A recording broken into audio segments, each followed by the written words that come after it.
Welcome to Dorking Out. My name is Sonia Mansfield, and it's cookie time! Joining me is my podcasting sister from another mister and the co-host of Dorking Out, Margo D. Hello, my friend. Attention Kmart shoppers. Blue light special, aisle 5. Cookies. All the Kmart shaming in this movie. So sad. We are dorking out about 1989's Troop Beverly Hills. This is Margo's birthday pick. Happy birthday, Margo! Thank you. That's why we're a little bit late. Yeah, well, that Celebrating. And you were celebrating and I was on vacation. Sometimes I leave the house. Not often. But I wear the mask. Always Yes. wearing my mask, my friends. If you saw on social media, I was out, but I wore my masks.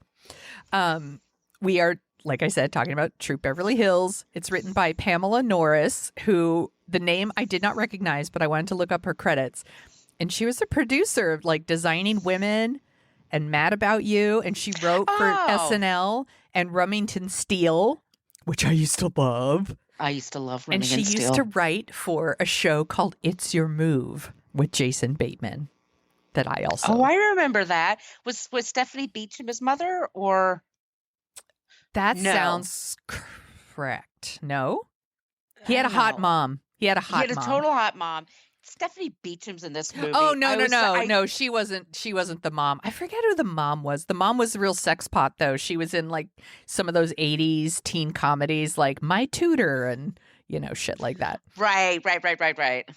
And then it's directed by Jeff Canu, and he did Revenge of the Nerds, which we did on F This Movie, and a movie called Gotcha. Oh, is that a spy one? It's the one with like Anthony Edwards, and I think he's like into some sort of like paintballing or something, and then it turns real life when spies are involved. Anthony Edwards. Oh, This is also 80s. it's so 80s. And then he also directed V.I. Warshawski. My mom's favorite movies. Really? She loved those books. She loved the movie. Oh, I haven't seen the movie since the theater. Maybe put it on the list. And then he also did Tough Guys, which I remember really liking. Mm-hmm. With Kirk Douglas and Burt Lancaster. That's right. I remember liking that at the time. Anyway, Troop Beverly Hills stars Shelley Long and Craig T. Nelson. This cast: Betty Davis, Mary Gross, and then Betty Thomas. What did I say? Betty Davis, which would be amazing since she was dead. The corpse of Sorry, Betty it's because Betty Thomas has Betty Davis eyes. That must be it. She does. Mary Gross, and then there's a lot of supporting performances here. We have Jenny Lewis, we have Carla Cugino in a small part. It was Kelly Martin in a small part. Tori Spelling, Stephanie Beacham, Ed Burns. Yeah, all these people. It's like very Frankie and Annette. Yep. It just keeps going. Kareem Abdul-Jabbar is in this movie. Robin Leach is in this movie. That was a blast from the past. So this is fascinating to me that you, first of all, that you super love this movie and that you picked it for your birthday, because I have never seen it. And now that I've seen it, I don't understand why I had never seen this. I think, maybe the way it was marketed and also like the troop part, it makes it seem like it's for kids and tweens. Yeah. And I was an older teen at the time or almost 20, or my 20s, excuse me. And so what happened was that at the time, my family scammed cable. And it's like, what would be like it's like if the on-demand channel was free right now and you could just watch anything, anytime. We had a cable channel that showed movies just before they were going to VHS, which is a weird window. Yes. And so at that time, and my dad like snaked all under the house to give everybody this. And just like rat shit, and Yeah. cat shit under there. Ew. Anyway, but I've seen Can't Buy Me Love, this movie. There's a John Cryer movie, Hiding Out. Oh, yes. They would play these movies on a loop, and you would pay for like the 2 or 3 hours it was on every time. But I watched it for free. Hiding Out needs to be on our list. I love Hiding Out. I mean, I love all those movies because it's just the 80s, and what else am I going to watch? And it's the repetition. Yes. And then sometimes they're just funny people, funny jokes, funny situations. It's lampooning, but you really root for them. It has a lot of heart to it. Mm-hmm. And Shelley Long is a goddamn treasure. She is fucking hilarious. She is really funny in this movie. And when I was watching this, I texted you and I said, this movie is Legally Blonde's big sister. Mm-hmm. Like, it definitely has that like vibe where Shelley Long's character is this, rich. She looks to be like this very superficial, rich, I like shopping, like kind of dumb is what you think, who has a daughter and she's separated from her husband and she wants to spend more time with her daughter. So she decides to lead her like Girl Scout troop, but they call them Wilderness Girls because I'm sure the Girl Scouts were like, oh, no, you're not. You're not doing that. Right. So, but the truth is she's really smart. She is smart. She's not stupid. She uses what she's interested in for good. And I like that. And she's a good person. She's nice to people. Mm-hmm. Even when they're shitty to her, she's still really nice to them. And I like this movie way more than I thought I would.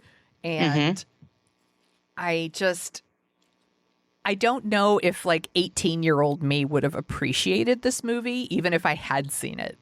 Like, I think you would have. I wonder if I would have been like, I'm too old for the girls that are the Wilderness Girls, but I was too young to be like into Shelley Long at the time. I'm not a girl, not yet a woman. But now, like the Shelley Long character, like speaks to me. I was like, yeah, I get it. I like the whole situation. I mean, I also really like Shelley Long. She made some great movies in the 80s, in addition to Cheers. Yes. She's really funny. She gets comedy super, super well. And I think the jokes land. I think there's some really good one-liners in here. I think all of the girls, I think it was Carla Gugino was the oldest at like 16. The rest are younger than her. And they're all good. Like they're super funny. They land their jokes. It makes sense. Like here's this troop in Beverly Hills. So one of the girls is a famous TV star. Yes. And she's just trying to make friends. One of the girls, that's the 80s tropes. Like her parents are Imelda Marcos, like that kind of. I mean, it's not politically correct. But one girl's dad's a boxer. Another person's dad is an out-of-work actor. They all have their and Carla Gugino, her character, her parents have ignored her. And they're very wealthy and they just take off. And she's just her parents just kind of dump her there because they don't know what to do with her. And she becomes somebody that she learns the power of friendship. She gets some new friends and it's all just there's so much chica. There's just so much heart here. But it's funny still. I mean, because Mary Gross is hilarious. She's so funny. And Betty, so we say Betty Thomas plays. You mean Betty Davis? Betty Davis. And Joan Crawford. Oh my God. Their corpses totally battle it out in the wilderness. Totally different movie. Yes. So Betty Thomas is Velda Plender. And she's, in charge of a few different groups. And then we have Mrs. Roper. Who is that? Audra Lindley. She is the one that's, I guess, the head of all of Southern California. And Velda is really pissed that Phyllis Neffler shows up and she redoes the outfit so that it's tighter and more couture. And she just thinks she's a Twinkie and she's not real. She's not a real wilderness girl. She really can't hack it. And the other leaders realize she's connecting with the kids, which is what you're supposed to be doing. and teaching them to be philanthropic and teaching them to be in the community. And it's just, I guess it's got so much heart to it, but it's hilarious. I think it is actually really funny. And I think one of the things that works so well is you really like Shelley Long.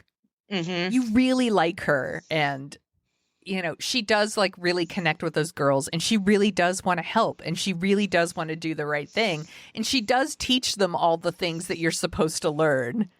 You know, they learn how to be better friends to each other. They learn how they work on their self-esteem. Like, do they learn how to make a tent? Nah, but that's fine. Like, you don't need that. It's fine. You don't need that. I just, even just the beginning is funny where they're reading her application to be a wilderness girl leader. And it's like, they ask her age and she's like, not applicable. And then relationship status, shaky. It just starts, well, that first sequence, I didn't realize it's John Kay from Ren and Stimpy. I know. Oh my, because I forgot about all that. Yeah, I forgot because we talked about him on What a Creep. He's a total creep. But I forgot about that whole sequence. But they have these different troops. Troop Beverly Hills is the new one. And Phyllis is in charge of them. And they have this group called the Red Feathers. Yes. The Little Feathers. And they're the badass girls from like Woodland Hills or whatever. And they're the ones that they do know how to do everything. And they're super competitive. Yeah, they take it super seriously. And Betty Buckley, Betty Thomas, sorry. I'm just being an asshole. So she's the mother of one of the girls who's like, and that kid is so funny in this movie, her daughter. Yes. Yeah. So they're always so Betty wants Phyllis out, and everywhere Phyllis is always just just being herself. She's an extrovert.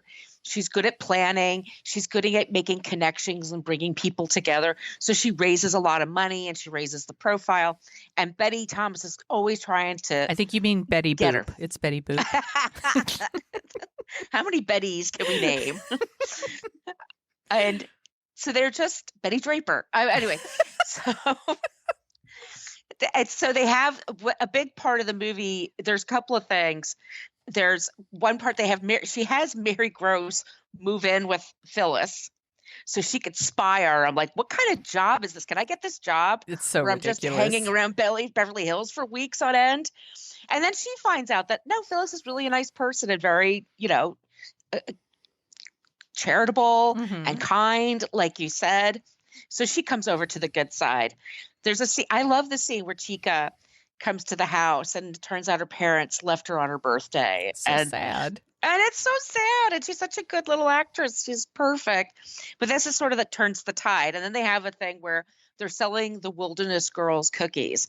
And the Red Feathers are just like out in force. They take over the neighborhood. They sell shitload to Kareem Abdul-Jabbar. It's so 80s. So Phyllis has a thing where she invites all the parents over and trying to get ideas from them. And Stephanie Beacham. Is that how you say her name? Yeah. She's so beautiful. She is. I think she's so foxy. Like she's just doing that thing where she's lounging with her feet on the couch and it just looks cool. She plays a romance novelist. Yes. Like Jackie Jackie Collins. Yeah, Jackie Collins. Good call. She's being the Jackie Collins. And so, but Phyllis, so they're trying to figure out a way to get the girls to interact more. So she's like, her daughter gloms onto that woman's book party and signs cookies there. And then they have a thing where they're in Beverly Hills and the black girl is like the singer rapper for the group. Of course she is, because it's the 80s. And she has a great voice, but that's her voice. But I learned later reading the trivia that Carla Gugino was like a half foot taller than everybody. So in those dance sequences, I was like, God, she's a bad dancer. She's trying to stoop her shoulders down so she appears smaller. I know. But the girls wind up selling thousands and thousands of cases. And just like they kick ass in everything that they do. And Phyllis also creates her own patches. So she has the jewelry appreciation patch, and they go to Cartier, and one of the girls like knows exactly how many carats, blah, blah, blah, how much it's worth. they just have a, she's doing it. They have a fashion show. They're just doing things the Beverly Hills way. Yeah. And so Betty Thomas, I'm trying to think of another I think Betty. you mean Betty White. I think Betty Rubble. Betty Thomas, she makes them give up their patches, and then they're going to have it all out. They're going to be out in the woods. There's this one camping expedition one day, and then the winner gets the trophy, and they get the cover of the calendar. And they go out, and the Red Feathers are fucking hilarious. They're just so like, "Argh!" They're so into it. They'll just like They lie, love it. cheat, and steal anything to win. Yeah. Well, who do they learn from? And so Phyllis, They is learn it from try- Betty Friedan. Yeah, that's a good one. Oh my God, too many Bettys.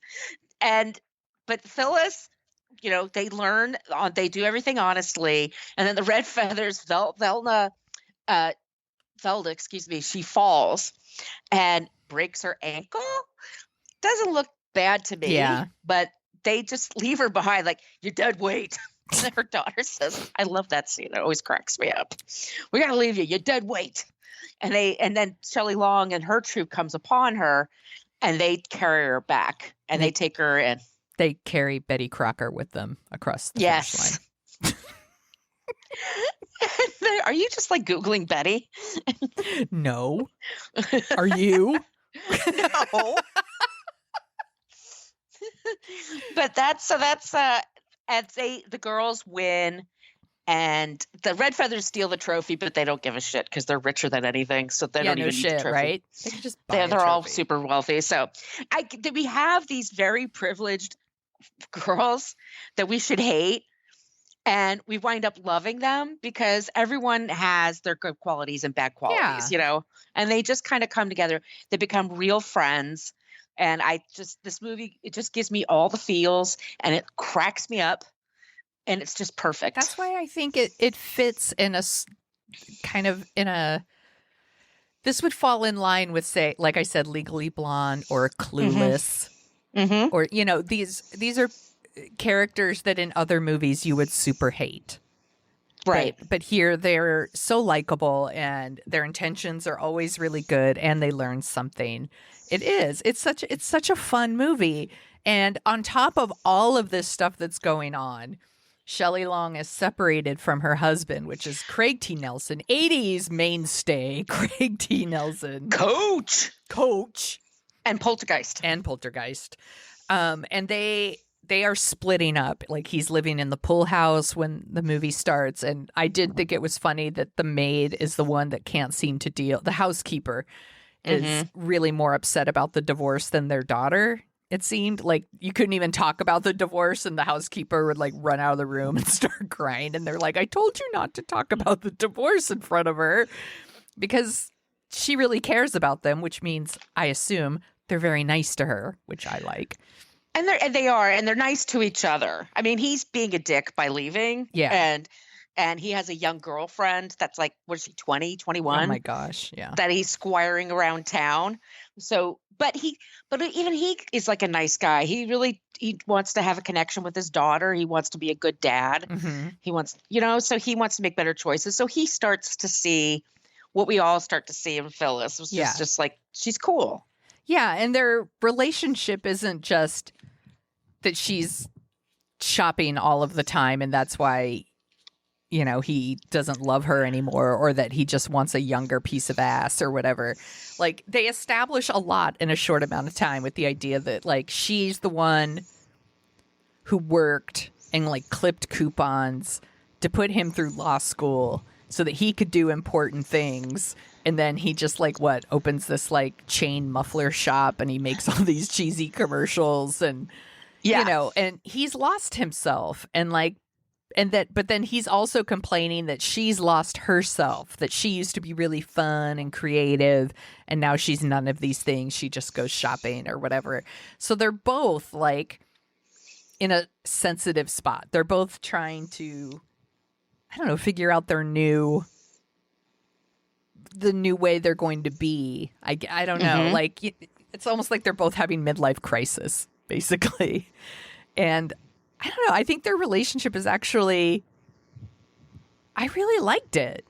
I did too. You root for them. Yeah, you do. And like, there's definitely a part where I was like, oh, for fuck's sake, like where they like, you know, go to divorce court and all. And I was like, oh, come on. Like, the divorce patch? The divorce patch. They all get a divorce patch. Like, you know, and the idea that he's like, I'm looking to remarry already. And I was like, dude, come on, whatever. Like, that's with all... his daughter there. Yeah. So I'm like, whatever. That's all fucking lame, but that's fine. It's Troop Beverly Hills. I got to let some shit slide. But I still really, I root for them and you like them. And I like that they actually had really good chemistry. Craig T. Nelson drives me nuts in the real world. But when he's on Fox News. Yeah, when he's on Fox News talking about stuff. And I'm like, why the fuck are you talking to Coach? Why is he even on your... Anyway, they'll do anything. Any movie star that they can possibly get. They'll get Craig T. Nelson and Dean Cain and Scott Baio. That's it. That's all they can get. Oh, sorry. And James Woods. But he was so awesome in the 80s. He's one of those people that when he showed up, you're like, oh, at least Craig T. Nelson's in this. Like, he's so rad. Hold on a second. Sorry. It's T, okay. Down. Tennessee. She wants to jump onto this table so bad and she's going to knock everything over. You're being a bad girl. I know. You're a bad girl. Tennessee. Down. Down. This is not a dog. I did a little clap. So when you edit, you can... Or you could just leave it in. That's fine, too. Okay, whatever. All right. If you hear a crash, that's what it is. She thinks the TREATSs are behind the pictures, and they're not. Silly. They're in the kitchen. Silly girl. Where they belong. Have you thought about taking her to the beach and letting her run wild? And she'll go to sleep. That's what I did. Oh, God. She's like my guard cat. I wonder, though, like if all of a sudden... Because she's never left this apartment. Like, she hasn't in years. She's just not an outdoor cat. Like, if I took her someplace in the outdoors, like, maybe she would, like, grow 10 sizes bigger. And she's like, thank God. Maybe she's a puma. Oh, that would be so rad. It would be. You'd have a pet puma. I would love a pet puma. We all would. Come on. Anyway, sorry. Anyway, everyone, leave that in. So another part that I super love, because this is the big love fest where I'm just going to be like, and I love the part where, and I love the part, and I love the part. I love it where she overpacks for an overnight camping trip. And it's like, are you ready to rough it? And like all the girls have like huge trunks, like multiple cars carrying all their shit. And they go camping and everything's kind of fine. If she teaches them to make fondue outside over the campfire, which I love, and I would eat that. I would love it. Mm-hmm. But it starts raining, and I actually think the scene where she's trying to get out of the rain is very funny. And they go to the Beverly Hills Hotel. And I'm like, that's about as much camping as I can handle. I don't like to camp. No. Camping is not my jam. Staying in a hotel is my thing. So I was here for it. I was like, I'm fine with it. And she goes on this huge rant where she says, I want you to know that your recommendation of a campsite was totally unacceptable. There were no outlets, and there was dirt and bugs, and it rains there. And I was like, that's right, girl. That's what I would say too. I love it. She has her peignoir. You know, she just has like her classy wardrobe, like always in the shades of like the girls, the wilderness girls. And then the girls there love staying in the hotel. But I like they're trading like stories, scary stories. Oh my God, I love that. And her whole thing is going to the salon, and the guy gives her a perm. He permed me, and all the girls are which is a nightmare. Totally, which happened to all of us in the 80s. It's so scary. I thought that stuff was funny, and I can relate to it. And of course, like Betty shows up.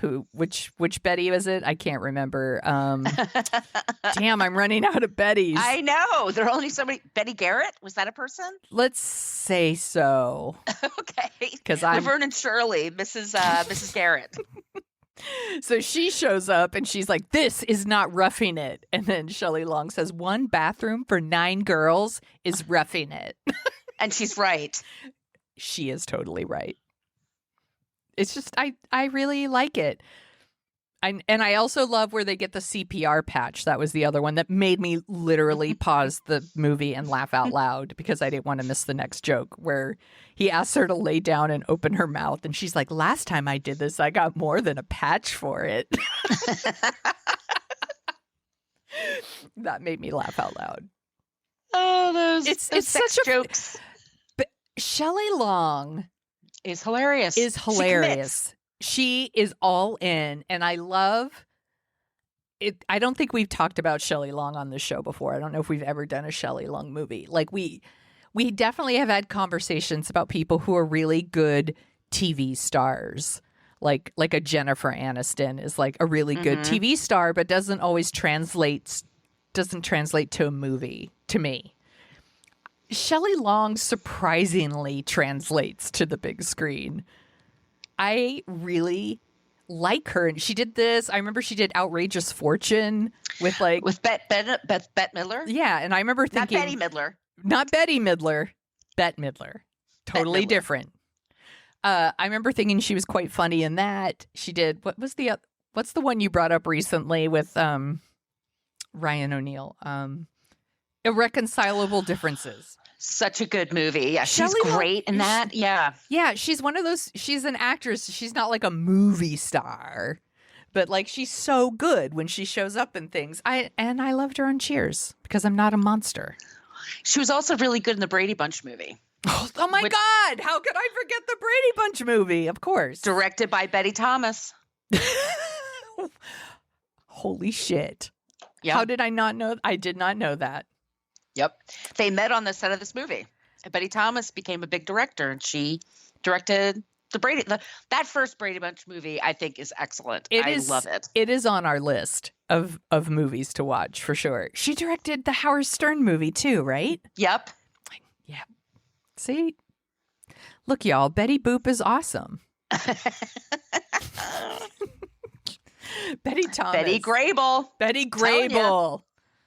That's another good one. Oh my gosh, so many good Bettys out there. Isn't she a total Betty? Yeah, remember that? My brother would do that. My younger brother would be driving around the freeways. He'd see a cute girl and yell, Betty! Like she doesn't hear you. She's not coming for you, dude. Why, speaking of Betty Thomas, why does she hate Shelley Long so much in this movie? I think first of all, it's the wealth thing. And she's got an issue about that somewhere because she also does the Kmart, shaming. Mm-hmm. I think she also prides herself on somebody who's so good at being a wilderness, was probably a wilderness girl in her youth. And she's so good at now as an adult. Like it's a lot of things. She's threatened by change. It could all be distilled to that. She's threatened by change. It's like Michael Che of Saturday Night Live. Yes. He's very problematic. He went on Instagram to say, used to be if you were a comedian, you had to do stand-up comedy and then you earn a TV series or whatever. He goes, but now people just have a podcast and all of a sudden they're famous. And it's like, comedy's changed. Yeah. It's like. Also, fuck off. What business is it of yours? Yeah. You're on Saturday Night Live. You made it. What, you want to pull up the fucking ladder behind you? Fuck off. That dude's a dick. Exactly, but it's the same thing. It's like the only way to do it is this way. Yeah. And if you're not doing it that way, then you're wrong. And I resent that. It's like the people who are against like free college or like student loan forgiveness. It's like, well, I had to pay, so you have to pay. I'm like, fuck off. Fuck off. Right. Anyway. Fuck him. So the Betty Thomas character is she's so shitty all the way to the end.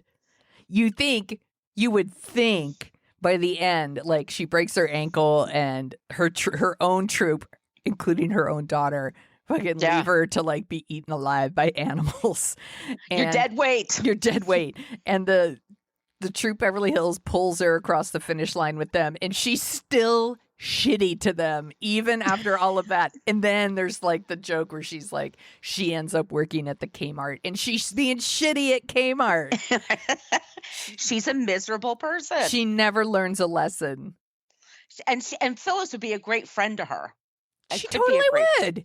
Yeah, and Phyllis would forgive her for all her past shit. I know. She wouldn't have She to loves work at projects. Kmart. She could get a job at a Target. Phyllis would totally Yeah. recommend her.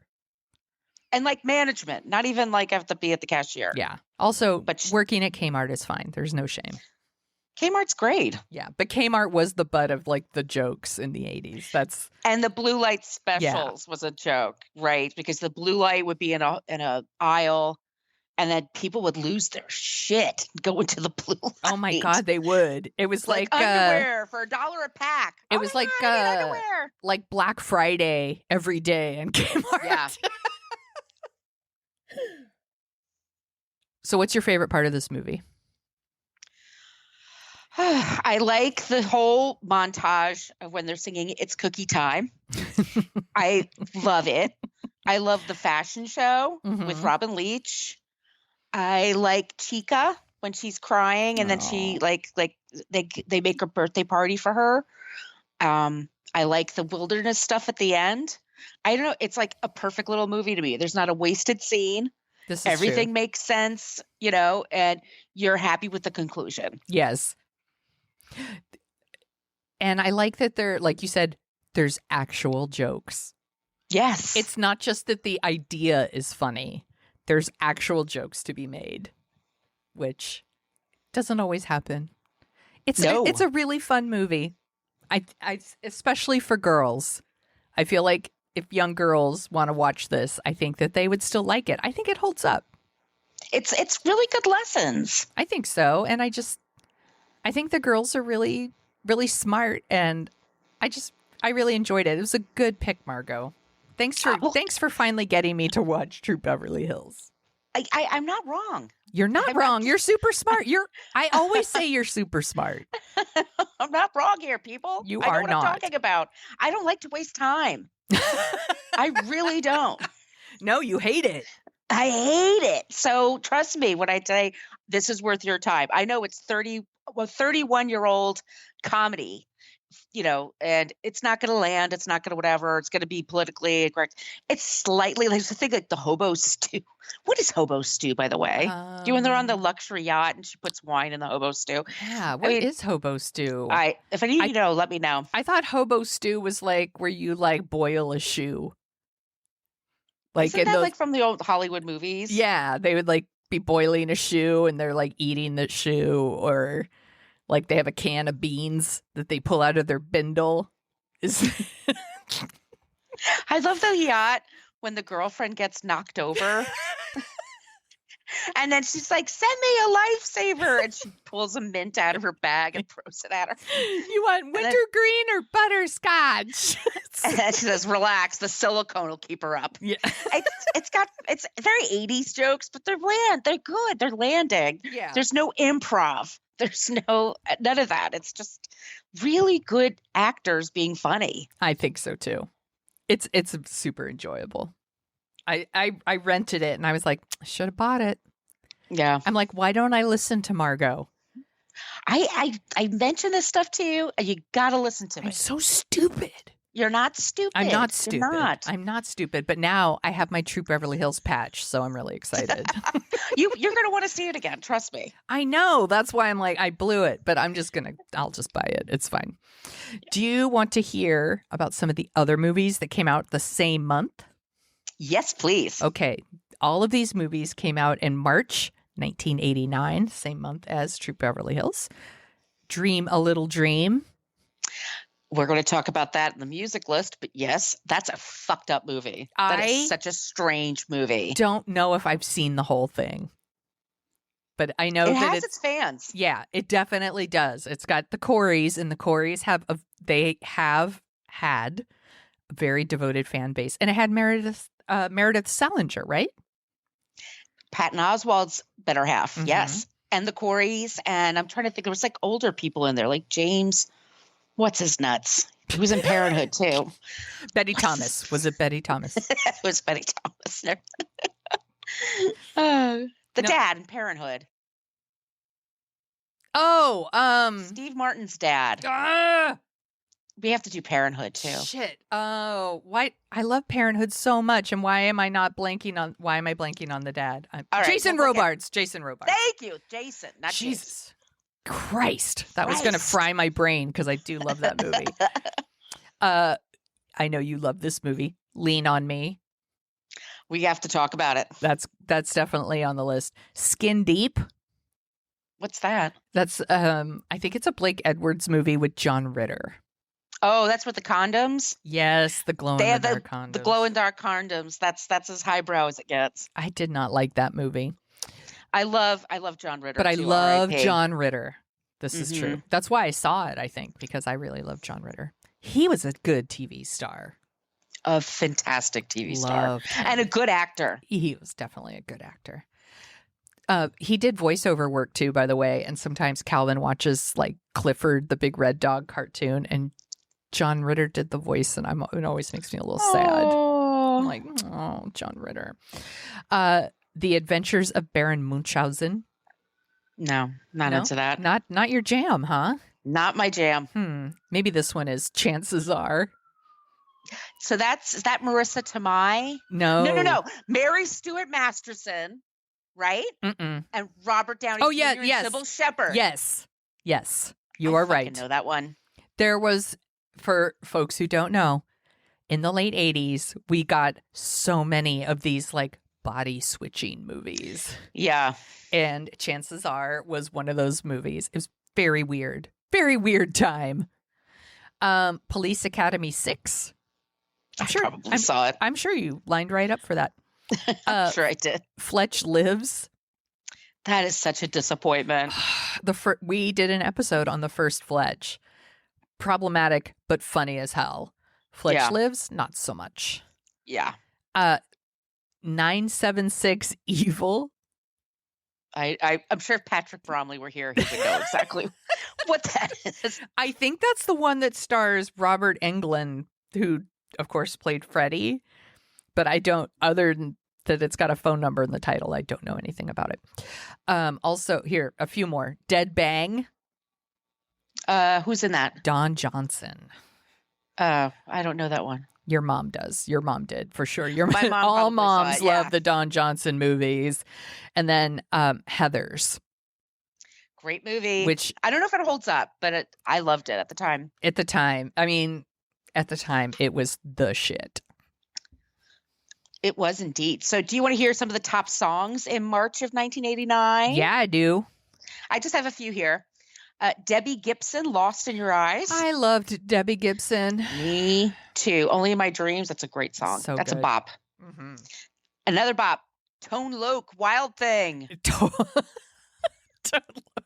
Tone Loc, Wild Thing, and Funky Cole Medina have a beat that you just have to dance to. But then when you listen to the words, you're like, these songs are fucked up. The lyrics are problematic, but the beat, you can't help yourself. It's a bop. You can't help it. Michael Damian, Rock On from Dream a Little Dream soundtrack. He was also on Young and the Restless. That's right. Young and the Restless. Danny Romanelli, right? Oh my gosh, I love that you remember his name. That's such a soap opera name too. Bobby Brown, My Prerogative. The song great is song. dope. Richard Marx, Right Here Waiting for You. Couldn't escape that song. Oh my God. Richard Marx, by the way, if you don't, everyone should be following him on Twitter. He's amazing. He's fucking hilarious. I had no idea that he was that funny. And then my last one, I love this song. It's Janet Jackson, Miss You Much. Oh my God. I love Janet Jackson. Janet's the best. She is the best. Everyone start loving Janet now. Don't wait. Just love her now. She's awesome. You won't be sorry. What else are you dorking out about, Margo? So HBO Max is killing it with their documentaries. And this past Sunday, I saw Tina, which is the Tina Turner story. Did you see it? I have been on vacation, but I just started it. So I'm only like 30 minutes in, and then I had to stop to record. But that's another one. Y'all, start loving Tina Turner now. Exactly. Don't wait. Buy all of her shit now. You'll be thankful. her life story is so incredible. And she says several times, like, she was unhappy like most of her life. So it's so So sad. messed up. She said something like, even in the first 30 minutes that I saw, it was like, I was been hesitant to talk about my story because the good didn't outweigh the bad. And that's just like a And I'm like, motherfucker of a line. Wow. I'm like, it just fucking punches me in the stomach. I'm like, oh God, it was, like, hey, like, I lived through all of this and it got me here, would be the typical reaction, I think. And hers is not that. And I'm like, damn, Tina. And she's extremely zen. Like, she really follows that lifestyle, the meditation Mhm. and lacking ego. And she's married to such a nice man who completely adores her, who treats her well. Aw. And that's all you can have, that's all you can ask for her. But so a few months ago, Margo and I from Book versus Movie, we did I, Tina and What's Love Got to Do with It. We did Mhm. that as a package. And Margo, I don't know if she said on the show or not, but she was texting me. She goes, "You're not going to believe what I was just watching." And she said, no, she told me. She said she was watching an old clip of Ike Turner, who was Tina Turner's husband, who beat the shit out of her Mhm. in front of other people all the time. And when Tina came out with these with her, not allegations, but saying her life Yeah. story, I had to leave Ike. He was beating the hell out of me. I got nothing from the divorce. I just got the kids and my name. And her name, yeah. And it's not even her name. Like, he created that for Right. her. Arsenio Hall had Ike Turner on his show. And I think he was doing it to provide balance. Like, we can hear the other side. And Arsenio is just like, what do you think when Tina's saying those things about you? And Ike's like, because Ike liked to play dumb and Yeah. innocent to the press. And that Tina was, but behind the scenes, he was nothing like that. And it made me so fucking angry. Like Tina enjoys that, woman beat up fame. Like, that's really what she wanted for herself, Dude, but fuck it's the that. story that she told. And in the 80s, people didn't talk about that stuff. Mm-mm. And women were questioned. Why do you stay? Why didn't you leave? Why didn't you fight back? Like, there's all this crap. And that's exactly what happened to her. It's such bullshit. And it's bullshit. But her life is so much more than that. And the music is incredible. And just to watch her as a performer, I'm watching her, I'm like, I'm exhausted watching you. And she did that like 3 or 4 shows a night sometimes. Mhm. And she's dancing and singing the whole time. And when I mean dancing, I don't mean like doing a shuffle step or, you know what I mean? No, she's fucking jamming it. Yeah. Her whole body. It's just remarkable. The old concert footage from the like Ike and Tina Turner review. Mm-hmm. She was a fucking beast on the stage. Like, just, I mean, girl, like damn, like she was such a good dancer, and she like never took any lessons. She never took singing lessons either. She just could do it, which is crazy.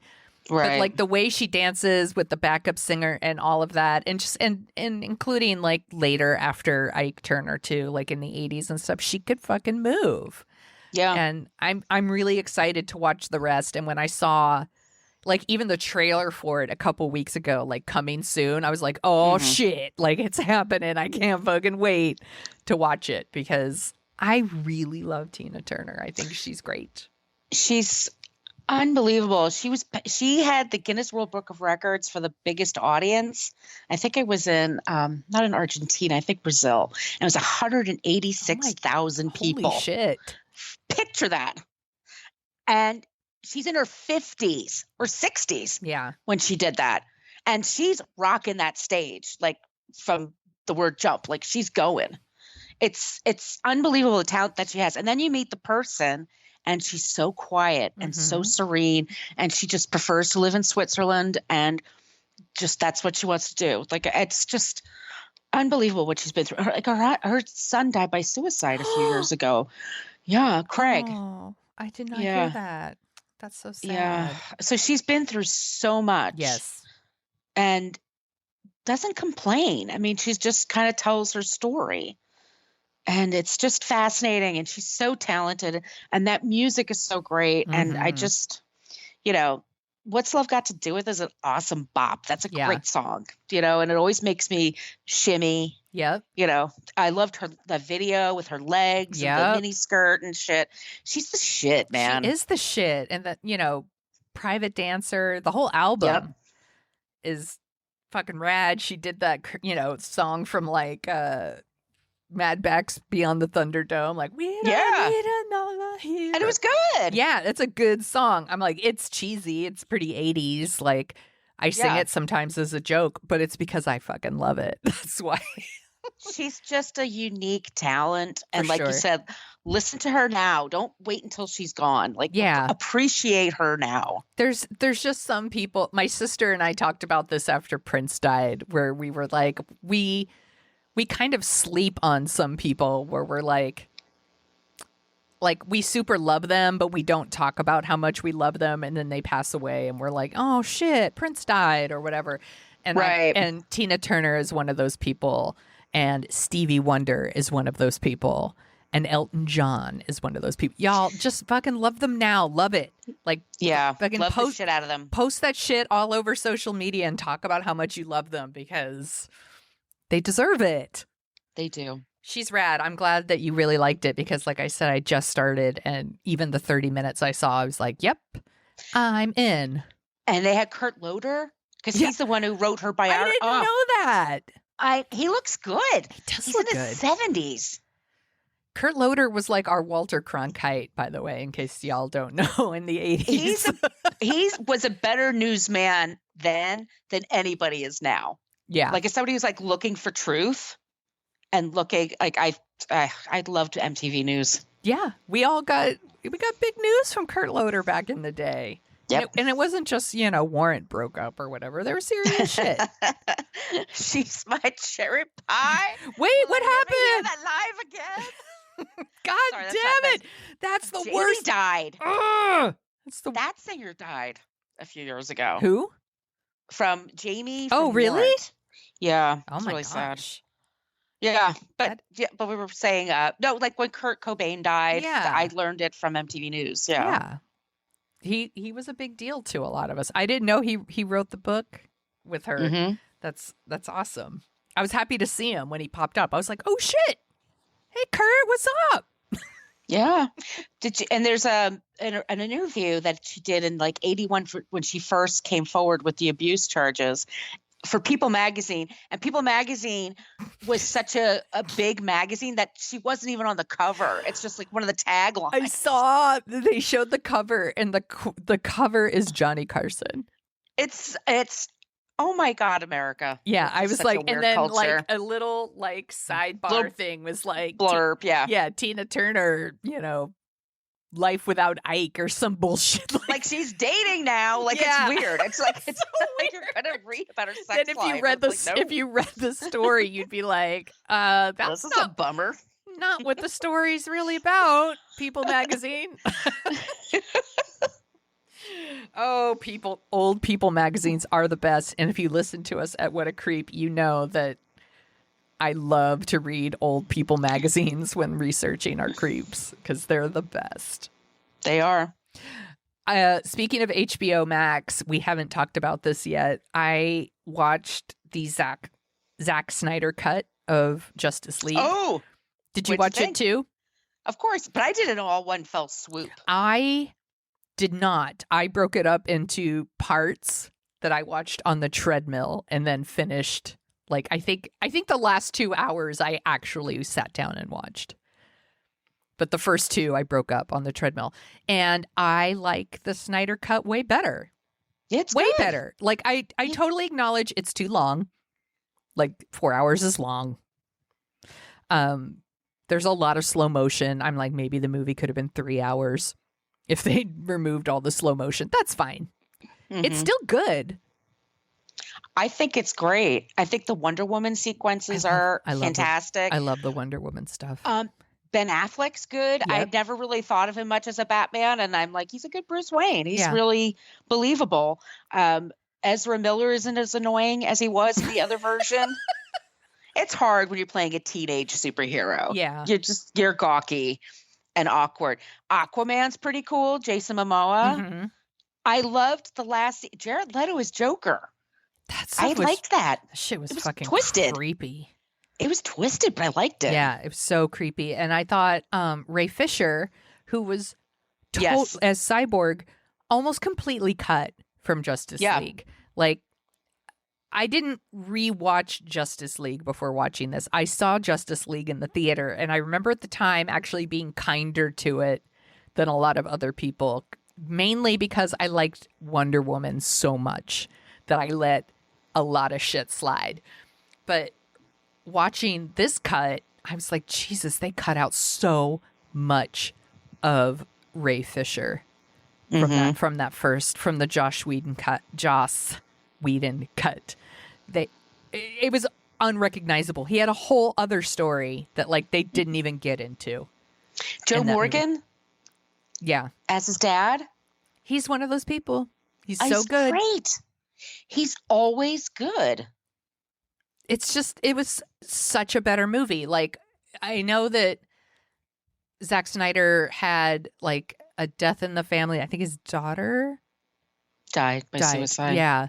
So he stopped filming, or he stopped working on the movie, and they brought in Joss Whedon, who fucking sucks, and you should listen to our What a Creep about him.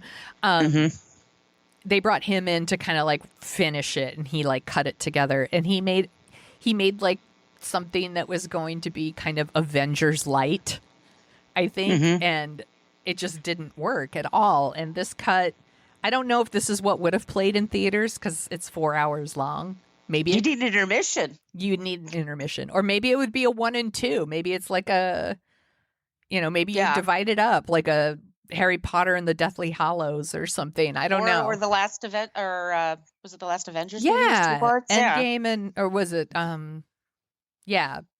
Whatever those. Yeah, the last 2, whatever those were, I forget. I know they're all like it's Endgame. I don't know. It's all Endgame is the last one, and then what's the one before that? I didn't like it as much. I like Endgame much more. Yeah, shit. But I like closure. It would drive me nuts to see just part 1. I like being able to see it all, and I like being home. Yeah, on the couch. I was super comfy. I got pizza. Nice. I had wine. It was good. Yeah, it's fine. And just all the stuff with Superman worked way better. Much better. I have not seen Man of Steel, or I haven't even seen Batman v Superman. Henry Cavill is a good Superman.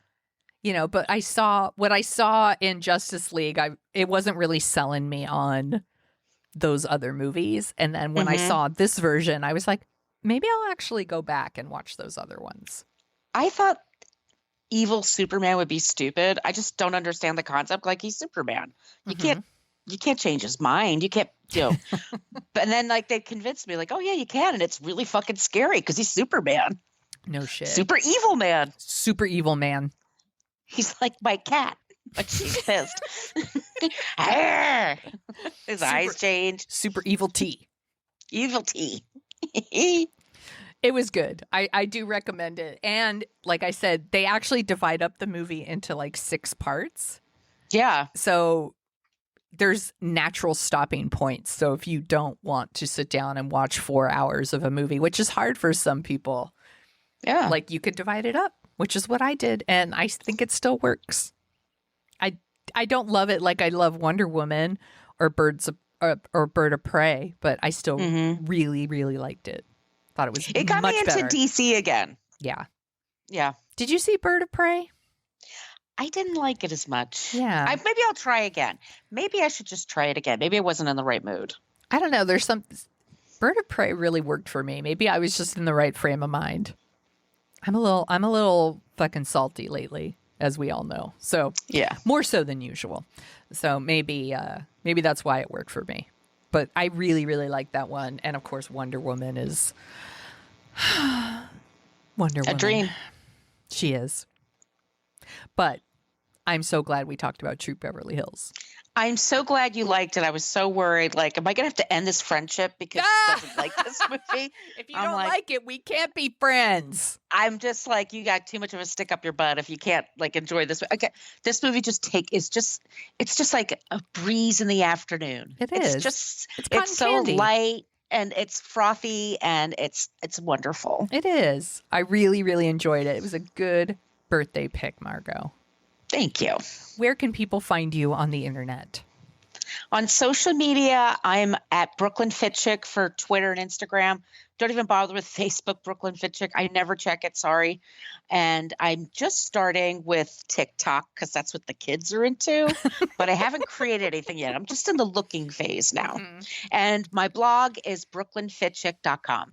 And you can find me at thesoniashow.com and The Sonia Show on Twitter and Instagram. And sometimes TikTok. I've actually made like 3 whole TikToks, I think. I liked them too. Ooh, thank you. I'm just there to ruin it for the kids. That's all I'm doing. No, it's fun. It's a nice little distraction. And if you like the sound of our voices, we also co-host a podcast called What a Creep, where we talk about creeps. And then we talk about someone who's not a creep at the end of every episode, so you don't think the whole world is a dumpster fire. And we're having so much fun over there, so please listen. You can find, if you want some stickers, you can email us at dorkingoutshow@gmail.com. That's also a great way to put in requests. We take requests. Mm-hmm. And if you want to give us a couple of stars on Apple Podcasts, I'll be your best friend. That would be awesome. But if you only want to give us 1 star, you can just keep that shit to yourself. We don't care. Yeah. If you're just like going to comment like, ladies hurt my fifis and they have a cackle and mention that we drink Chardonnay, which we don't. No, that's more offensive. Then you could just keep your 1-star review. But you can also find us at Dorking Out Show on Twitter. And we do have a Facebook page, but I don't really go there. So sorry. Yeah, if you join our What a Creep podcast group, a lot of people like to talk there. Yeah, we definitely have some dorks in there that comment on the episodes as they come out. So, and when I say dorks, I mean it as a compliment. We mean that in a very loving way. We're dorks, so. It's because that's why we called the show Dorking Out, because we're dorks. Mm-hmm. So thank you, Margo, for thank you for introducing me to Troop Beverly Hills. Now I'm going to go buy it.